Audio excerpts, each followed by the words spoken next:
دل کے مسلمان بنے, روح کے مسلمان بنے, زبان کے مسلمان بنے. ایک ہندو نے نا کتاب لکھی ہے حضور علیہ الصلوۃ والسلام کے سیرت مبارکہ پر. ہندو نے, وہ ہندو کہتا ہے کہ میں نے نا عجیب منظر دیکھا ہے عرب کے لوگوں کا. ہندوؤں نے نا بڑا خوبصورت میرے محبوب کے بارے میں لکھا ہے. ایک ہندو نے جب حضور کی سیرت پر کتاب لکھی تو کچھ لوگوں نے کچھ اشعار لکھے تو لوگوں نے کہا تو ہندو ہو کے حضور پہ لکھتا ہے, ہندو ہو کے. اس نے بڑا عجیب جملہ کہا, کہنے لگا ہو جائے عشق کسی سے کوئی چارہ تو نہیں, اور صرف مسلم کا محمد پہ اجارہ تو نہیں, صرف مسلم کا محمد پہ.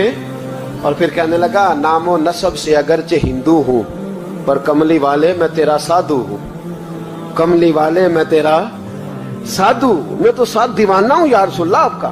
تو نبی پاک علیہ السلام کے بارے میں لوگ لکھتے ہیں, وہ کہتے ہیں وہ محبت سے نہیں لکھ رہا, وہ سمجھ لیں کہ ایک عالمی تجزیہ نگار ہے تو ایک تجزیہ دے رہا ہے. کہتا ہے میں نے دو قسم کے عرب دیکھے, دو قسم کے. ایک عرب میں نے وہ دیکھے جو اتنے انا پرست ہیں, اتنے خود غرض ہیں, اتنے اپنے ذات کے بت میں الجھے ہوئے ہیں کہ وہ ایک حوض پہ اپنے گھوڑوں کو پانی پلانے گئے, 10 15 20 گھوڑوں کو پانی پلانے گئے ہیں. تو جھگڑا ہو گیا, پہلے میں نے پلانا ہے, میں بڑا چودھری ہوں. اس نے کہا نہیں میں تجھ سے بڑا ہوں, پہلے میں نے پلانا ہے. اس پہ جھگڑا ہوا. وہ غیر جانبدار تجزیہ نگار کہتا ہے اس پہ جھگڑا ہوا, لڑائی ہوئی, قتل ہوئے. اتنے قتل ہوئے کہ یہ قتل نسلوں تک چلے, نسلوں تک یہ قتل آگے بڑھے. وہ کہتا ہے ایک میں نے وہ عرب دیکھے. اور پھر کچھ عرصے کے بعد مکے اور مدینے میں اللہ نے اپنے نبی کو بھیجا, مصطفیٰ کریم علیہ السلام آئے. کہتا پھر انہی عربوں کا میں نے ایک اور رنگ بھی دیکھا, انہی عربوں کا میں نے ایک اور رنگ. وہ جو گھوڑے کو پانی پلانے پر لڑ رہے تھے, آج میں نے دیکھا کہ ایک جنگ کے موقع پر 3 صحابہ یا 7 صحابہ زخمی پڑے, زخموں سے چور ہیں. ایک آدمی پانی کا پیالہ لے کے آیا, ایک کو کہا پانی پی لو, زخمی ہو, شدید زخمی ہو, نزع کا عالم ہے, تھوڑی دیر میں ہو سکتا ہے شہادت نصیب ہو, پی لو. کل جو گھوڑے کو کہتا تھا پہلے میں نے پلانا ہے, میں نے پلانا ہے, آج وہی قوم میں نے عجیب رنگ دیکھا, کہا پانی پی لو. تو کہنے لگا یار میں تھوڑا زخمی ہوں, یہ جو میرے ساتھ لیٹا ہے یہ زیادہ زخمی ہے, پہلے اس کو پلا دے, میرے بھائی کا بھلا ہو جائے. کہتا پانی لے کے اس کے پاس پہنچے, اس کو کہا تو پی لے. تو وہ کہنے لگا نہیں میں زخمی ضرور ہوں پر جوان ہوں, یہ میرے ساتھ جو صحابی لیٹے ہیں یہ زخمی بھی ہیں بوڑھے بھی ہیں, ان کو پہلے پلا. میں بات کہتے میں تیسرے کے پاس گیا تو اس نے کہا نہیں یار چوتھے کو پلا, وہ زخمی بھی ہے بیمار بھی ہے, اسے زیادہ ضرورت ہے. کہتے چوتھے کے پاس گیا تو وہ تڑپ اٹھا, کہنے لگا 5ویں کو پلا, اس لیے کہ اسے زخم مجھ سے پہلے لگا ہے, اس کا جہاد بھی مجھ سے سخت ہے. کہتے اس کے پاس گیا تو کہنے لگا یار 6 کے پاس چلا جا, اس لیے کہ اس کا وقت مجھے زیادہ قریب لگ رہا ہے. کہتے میں 6 کے پاس گیا تو وہ بول اٹھا, کہنے لگا وہ 5 جس رسول کا کلمہ پڑھتے تھے میں بھی اسی محمد کا ماننے والا ہوں, تو مجھے نہ پلا 7ویں کو پلا. کہتے اس کے قریب گیا اور میں نے وہ منظر دیکھا کہ وہ کہنے لگا نہیں اگر وہ 6 قربانی دے سکتے ہیں تو میں نے بھی نبی پاک سے تربیت لی ہے, تو پہلے کے پاس جا. کہتے میں اس کے پاس جا کے کھڑا ہوا تو روح پرواز کر گئی. میں دوسرے کے پاس گیا تو کلمہ پڑھ کے شہادت کا جام پی گیا. میں تیسرے کے پاس گیا تو حوض کوثر تک وہ بھی پہنچ گیا. کہتے ہیں 7 کے 7 وصال کر گئے, پانی میرے ہاتھ میں تھا اور میں اس صحرا میں کھڑے ہو کے سوچ رہا تھا یہ وہ لوگ ہیں جنہوں نے دل کا کلمہ بھی پڑھا ہے, روح کا کلمہ بھی پڑھا ہے. یہ ان کا صرف وجود نہیں جھکتا رب رسول کی بارگاہ میں, جب یہ جھکتے ہیں تو ان کے دل بھی جھکے ہوئے ہوتے ہیں, ان کی روحیں بھی جھکی ہوئی ہوتی. حالات بدل گئے میرے بھائی. ایک زمانہ وہ تھا جب حضرت عمر فاروق کی لونڈی نے کلمہ پڑھا, ہاں حضرت عمر لونڈی نے کلمہ پڑھا تو حضرت عمر نے اسے الٹا لٹکا لیا, درے مارتے. بی بی کہتی عمر مجھے اتنا مارتے کہ مارتے مارتے تھک جاتے, پھر پانی منگاتے, پانی پی کے پھر مارتے پھر مارتے. یہ وہی عمر ہے جو کہتے جو کلمہ پڑھے گا گردن کاٹ دوں گا.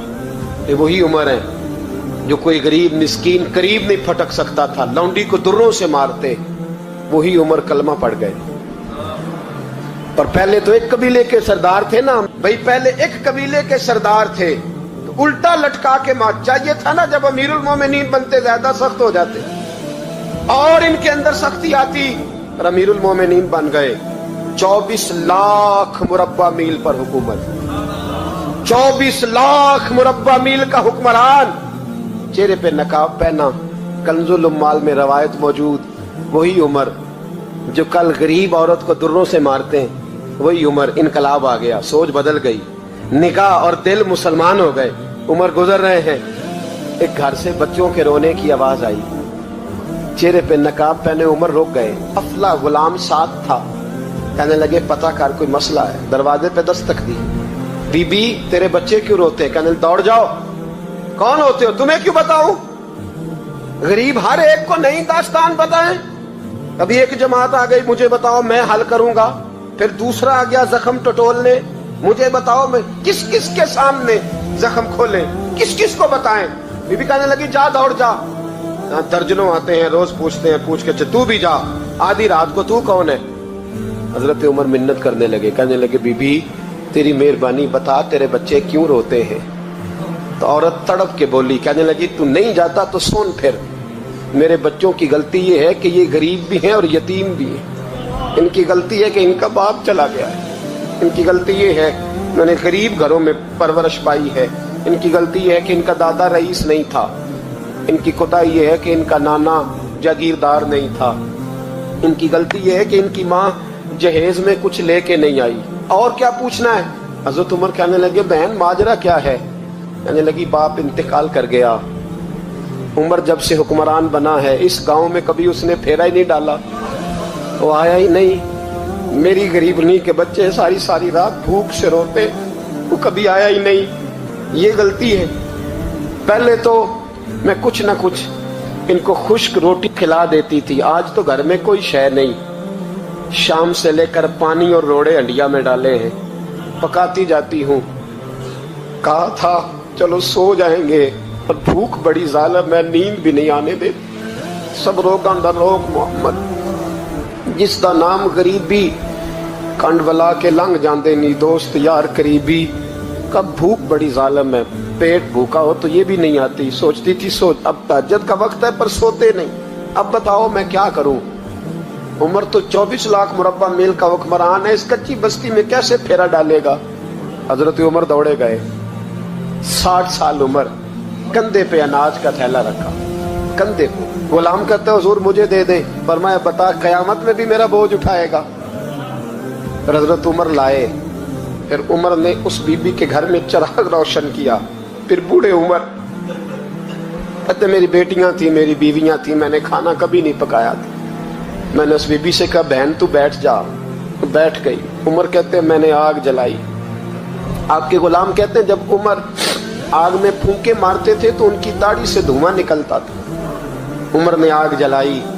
फिर फारूक कहते मैंने कभी रोटी नहीं पकाई थी पर आज मैंने आटा भी गूंदा।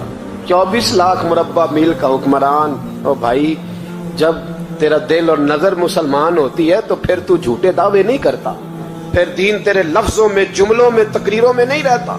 हजरत सैयदना उमर फारूक रज़ी अल्लाह ताला अन्हु आटा गूंथते, दाढ़ी सारी आटे से भर गई।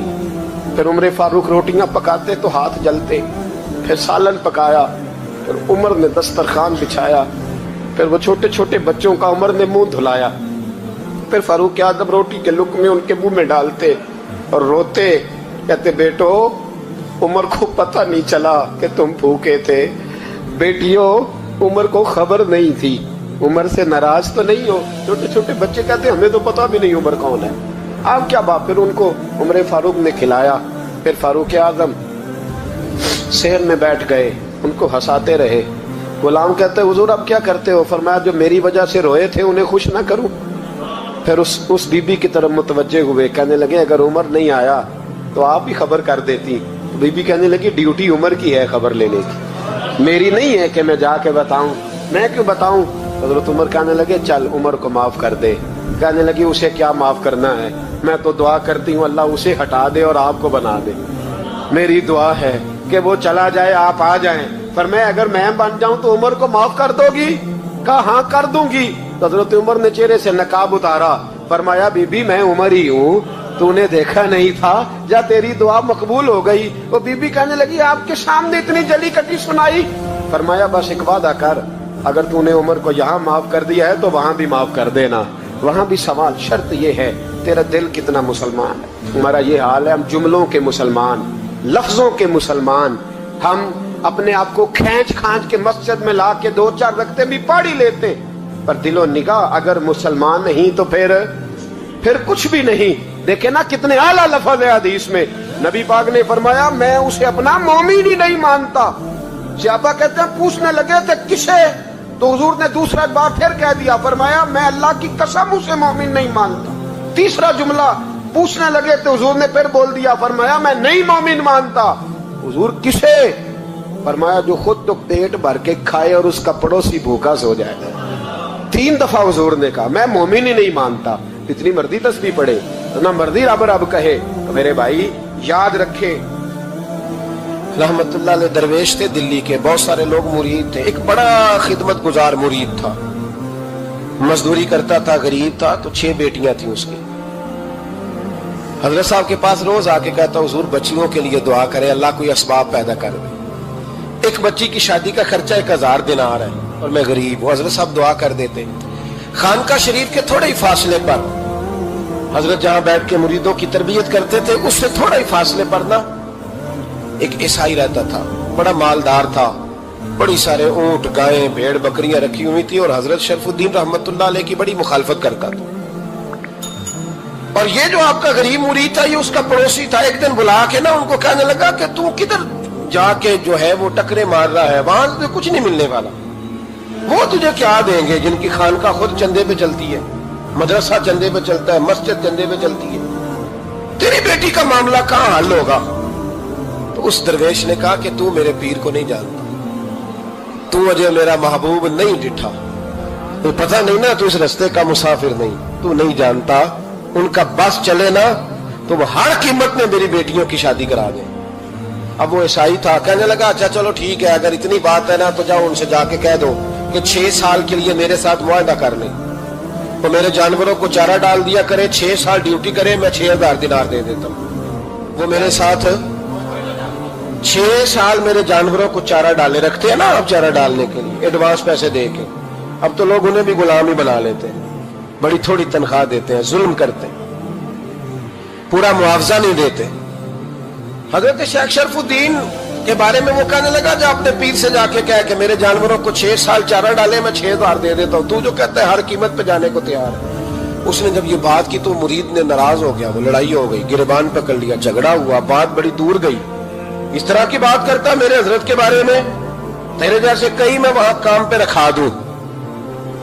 जब वो बड़ी बहस हुई, बात मोहल्ले में, इलाके में फैल गई, दुनिया ने सुन ली, तो शेख शरफुद्दीन तक भी पहुंच गई। इस तरह झगड़ा हुआ है। लोग सो गए इशा की नमाज के बाद। हजरत साहब ने ना सर पे कपड़ा लिया, उस ईसाई के दरवाजे पे दस्तक दी, वो बाहर आया, फरमाने लगे लोग तो सोच समझ के मुलाजम रखते हैं, तूने भी तो सोच ही लिया होगा, तभी तो मुझे ऑफर की है। तू अपनी ऑफर पे कायम है? वाकई मुझे रख लेगा और 6000 दिनार दे देगा? कहने लगा जा बाबा काम कर अपना। फरमाया नहीं, तूने इतने लोगों में बात की, इतनी बहस हुई, तो कायम है? कहने लगा मैं तो कायम हूं, पर आपने नहीं कायम रहना। फरमाया मैं सोच समझ के आया।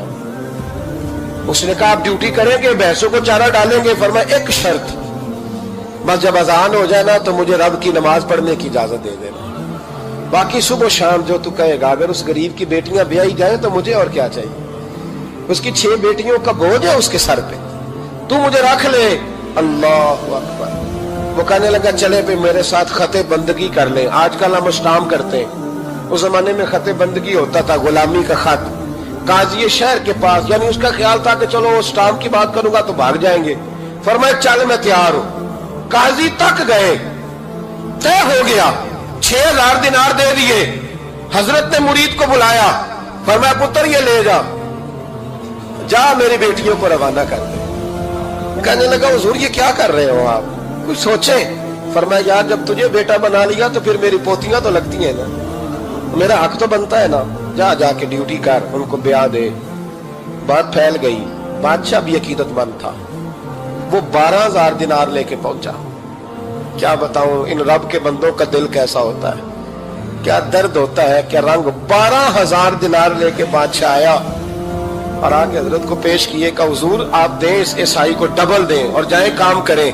آپ فرمانے لگے تو پیسے دے، شرطیں نہ لگا، میرا جہاں دل کرے گا میں خرچ کروں گا، مجھے تو مزہ ہی اب آنے لگا ہے، ابھی تو لطف آ رہا ہے، ابھی تو ذائقہ آیا ہے کچھ کرنے کا، پیسے دینے ہیں تو دے، پابندی نہ لگا، جہاں میرا دل کرے گا میں. اس نے کہا حضور ٹھیک ہے رکھ لیں. حضرت نے فجر مسجد میں پڑھی، جیب میں 12,000 دینار تھے. اعلان فرمایا بھی کسی اور کی بیٹی بھی بیٹھی ہے تو پیسے میرے پاس ہے.